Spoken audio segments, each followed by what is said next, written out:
Bienvenue dans cette nouvelle formation. Je suis Claudel Numbissier et aujourd'hui, je vais vous entretenir sur le communautarisme économique, partie 3.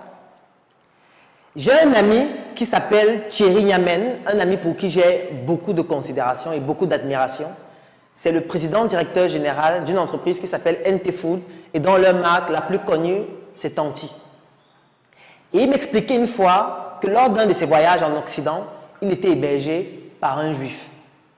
Et il y a une scène qui s'est produite un matin qui l'a époustouflé et qui a marqué toute sa vie. Un matin, ce juif lui donne de l'argent pour aller acheter du pain qu'ils doivent manger pour le petit déjeuner avant de débuter la journée. Et ce juif lui dit ceci: prends cet argent. Le juif lui indique une boulangerie. Une boulangerie bien précise où il doit aller acheter du pain. Il dit d'accord. Il prend l'argent, il sort, et lorsqu'il se renseigne pour aller acheter du pain dans cette boulangerie, il se rend compte que cette boulangerie est très éloignée du domicile où il reste. Et pour ne pas aller très loin, il s'en va dans une boulangerie très proche de la maison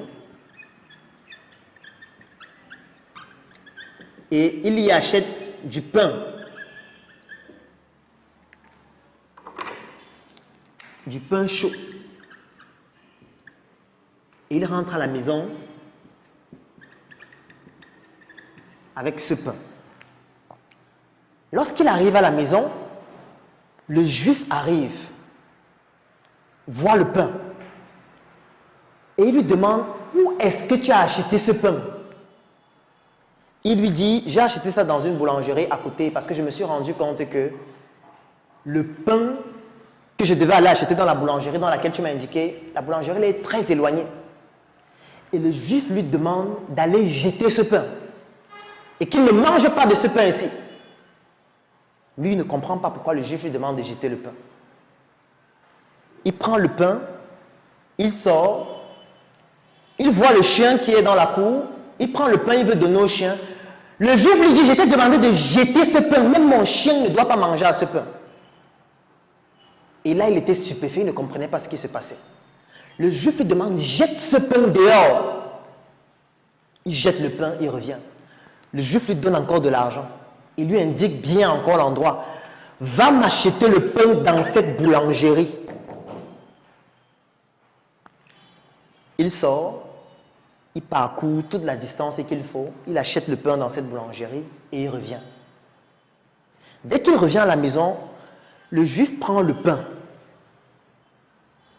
et le juif lui montre un symbole qui est dessiné sur le pain, en lui faisant comprendre que si tu achètes un pain et il n'y a pas le symbole ci-dessus, ne mange pas ce pain, c'est dangereux pour ta santé. Il était intrigué.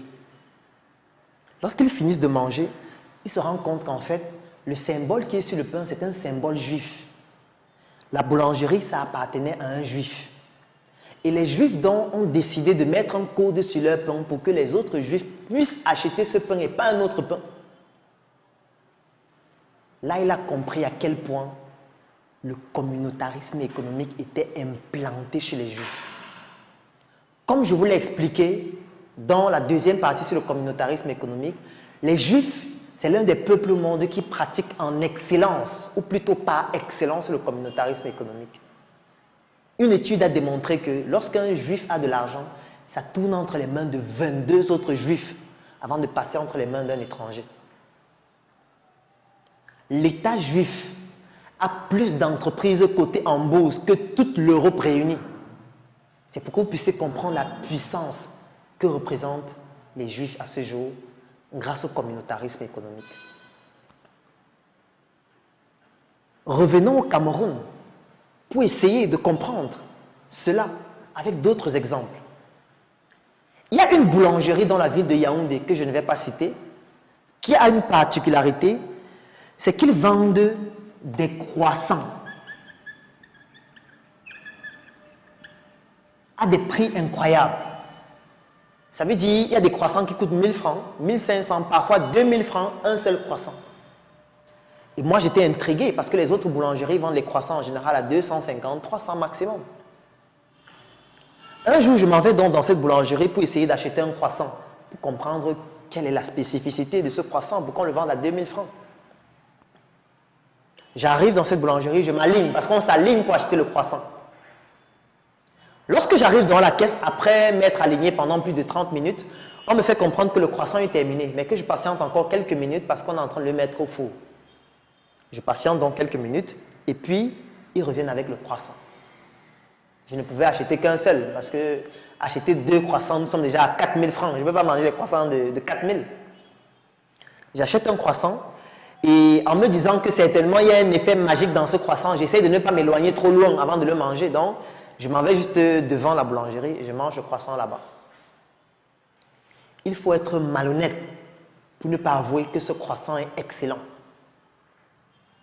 Je mange le croissant, il est très bon, du moins comparativement aux autres croissants que j'avais l'habitude de manger dans les autres boulangeries. Et je me rends compte que qu'est-ce qui peut expliquer qu'ils aient un croissant aussi bon alors que les autres boulangeries n'arrivent pas à faire pareil? Je commence donc à mener des enquêtes. Et quand je mène les enquêtes, je me rends compte que ce croissant n'est pas fabriqué au Cameroun. Quand je mène les investigations encore plus poussées, je me rends compte que ce croissant arrive au Cameroun déjà fabriqué par avion. Et tout ce qu'on fait à la boulangerie, c'est de prendre ce croissant déjà fabriqué à l'extérieur du Cameroun pour le mettre au four. Ce qui fait que même les chefs pâtissiers qui sont dans cette boulangerie ne savent pas fabriquer ce croissant. Il ne faut pas être un chercheur ou sorti de Harvard pour comprendre que c'est un mécanisme par lequel ils ne souhaitent pas partager la formule de ce croissant pour que les Camerounais puissent comprendre comment ça se fait et pouvoir le dupliquer. C'est une technique d'intelligence économique. C'est-à-dire qu'ils sont en train de nous cacher la formule du croissant afin que nous puissions toujours consommer leur croissant qui vient de leur pays avec leurs ingrédients et qu'ils puissent continuer de gagner de l'argent grâce au communautarisme économique à travers ce croissant. Intéressant comme technique. Mais je vais terminer cette formation en vous posant une question. Il nous cache la formule du croissant. Parce que là, nous sommes dans le croissant, nous ne sommes pas dans l'arme nucléaire. C'est-à-dire que là, c'est un croissant. C'est juste pour manger. Avec une tasse de lait. Donc, il nous cache la formule du croissant. Mais pour qu'on aille au ciel, vivre avec Dieu pour la vie éternelle, qui est meilleur que la vie sur la terre, parce qu'il nous l'explique que c'est meilleur. La preuve, il refuse de vivre avec nous ici sur la terre.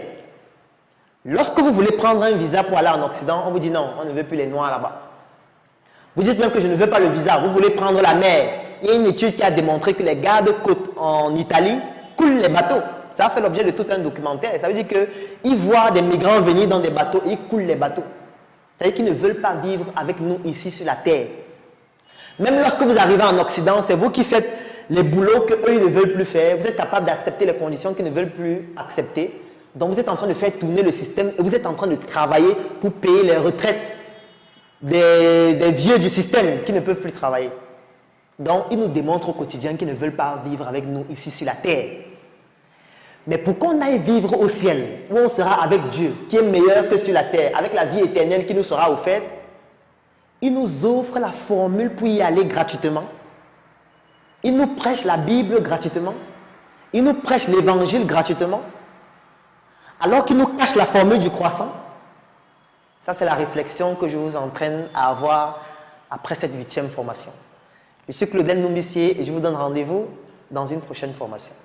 Et c'est parce qu'il faut se mettre ensemble pour réaliser quelque chose de grand et que tout le monde n'a pas forcément l'aptitude pour le faire que nous avons décidé de créer un groupe qui s'appelle le CNBG, le Claudel Noumissier Business Group. C'est un groupe qui comporte près de 1000 Africains répandus partout à travers le monde aujourd'hui, dans lequel nous partageons notre savoir-faire. Nous faisons un retour d'expérience sur nos activités au quotidien. Nous permettons aux autres Africains de ne pas commettre les mêmes erreurs que nous. nous partageons nos opportunités, nous permettons aux autres membres de gagner des marchés ou alors nous offrons la possibilité de pouvoir mettre à la disposition des autres membres nos compétences pour leur permettre de pouvoir résoudre les difficultés dans leurs projets. Nous publions des chroniques au quotidien qui permettent à chacun des membres de pouvoir se mettre à jour, de se documenter, de s'actualiser et de pouvoir comprendre quelles sont les nouvelles opportunités à saisir. Mais surtout, nous mettons sur pied des projets que nous développons ensemble. Parmi ces projets, nous avons la tontine structurelle africaine que nous avons démarrée. Nous avons le projet Njuka, qui est une industrie agroalimentaire. Nous avons le projet Smart City, où nous sommes en train de construire des logements qui vont être mis en vente pour permettre à des personnes d'avoir des logements de qualité. Et il y a d'autres projets qui viendront au fur et à mesure de ce type-là. Vous aussi, si vous ne savez pas comment faire, vous pouvez nous rejoindre pour vous inspirer de ce que nous faisons. Mais surtout, vous pouvez le faire vous-même, entre vous enseignants, entre vous médecins, entre vous ingénieurs. C'est tout à fait possible. Et si vous rencontrez des difficultés, si vous ne savez pas comment procéder, si vous ne savez pas par quoi commencer, écrivez en commentaire « Je souhaite rejoindre le CNBG » ou alors « Je souhaite rejoindre le Claudel Nombissier Business Group » et vous pourriez vous inspirer de ce que nous faisons afin de pouvoir vous aussi l'appliquer dans votre secteur d'activité. Et étant donné que nous sommes sérieux et nous avons besoin des personnes sérieuses pour réaliser des choses sérieuses, nous avons décidé de faire en sorte que ce ne soit pas un groupe qui soit ouvert à tout le monde. Parce que quand quelque chose est ouvert à tout le monde, ça devient quelque chose de quelconque et du coup, ce n'est plus intéressant. Donc l'accès à ce groupe coûte 120 000 francs pour 12 mois pour toutes les personnes qui résident au Cameroun. Et si vous êtes à l'extérieur du Cameroun, ça vous revient à 300 € tous les 12 mois. Si c'est une opportunité qui vous intéresse, si vous souhaitez enfin prendre le pouvoir sur votre propre vie, afin de ne plus laisser votre vie sombrer dans les mains des autres, ou alors dans la providence, rejoignez le Claudel Nombissier Business Group en écrivant tout simplement en commentaire « Je souhaite rejoindre le Claudel Nombissier Business Group » ou écrivez en inbox ou contactez-nous ou passez dans l'un de nos sièges.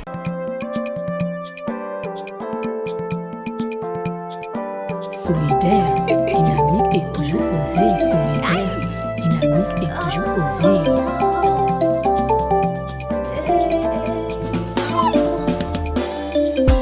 Si t'arrive de te dire que tu n'avanceras pas, et n'oublie pas que tu es seul à faire ta propre force.